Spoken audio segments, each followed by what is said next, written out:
Hello बच्चों, चलो इस प्रश्न को पढ़ते हैं। इस प्रश्न में पूछा हुआ है, जब 1 मोल बर्फ को 0 डिग्री ताप पर जल में परिवर्तित किया जाता है तो एंट्रोपी परिवर्तन कितना होगा। डेल्टा एस पूछा हुआ है और आपको दिया हुआ है 0 डिग्री सेल्सियस ताप पर बर्फ से जल बनने में एंथैल्पी परिवर्तन है वो 6 किलो जूल पर मोल है आपके पास में, और यहाँ पर 4 ऑप्शन दिए गए हैं। तो चलो हमारे पास में देखते हैं सबसे पहले इस प्रश्न की मुख्य अवधारणा को।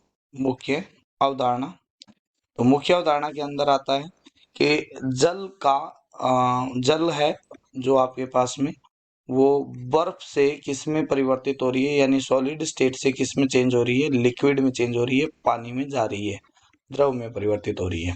और ये सब चीजें होती है वो होती है 0 डिग्री सेल्सियस पर। और यहाँ पर ये क्या होता है, एक यहाँ पर साम्य अवस्था स्थापित हो जाती है। क्या हो जाती है, साम्य पर होता है। 0 डिग्री पर 0 डिग्री ताप पर बर्फ तथा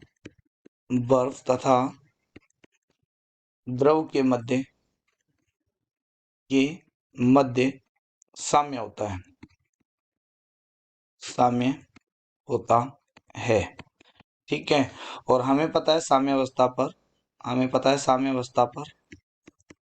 साम्य पर क्या होता है, डेल्टा जी होता है। गिब्स मुक्त ऊर्जा होती है वो क्या होती है, 0 होती है। ठीक है। तो हमारे पास में गिब्स मुक्त ऊर्जा डेल्टा जी है वो 0 आ गई। तो गिब्स मुक्त ऊर्जा क्या होती है, वो होती है delta H minus T. Delta S है वो किसके इक्वल होगा, 0 के इक्वल होगा। ठीक है।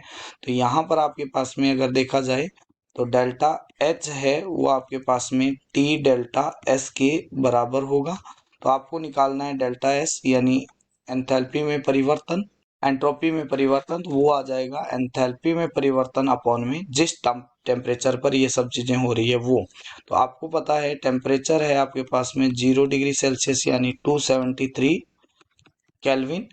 और जो डेल्टा एच है वो दिया गया है, वो दिया हुआ है 6 किलो जूल, मतलब 6000 जूल दिया गया है। ठीक है। तो यहाँ से अगर हम निकालें इसको तो ये आ जाएगा 6000 डिवाइड बाई 273।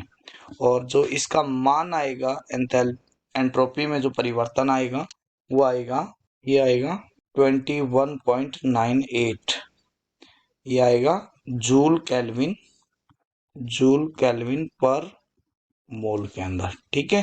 तो ये आपका क्या हो जाएगा, सही आंसर हो जाएगा। और ये सही आंसर हो गया तो आपके पास में जो दिया गया है वो ऑप्शन ए के अंदर है।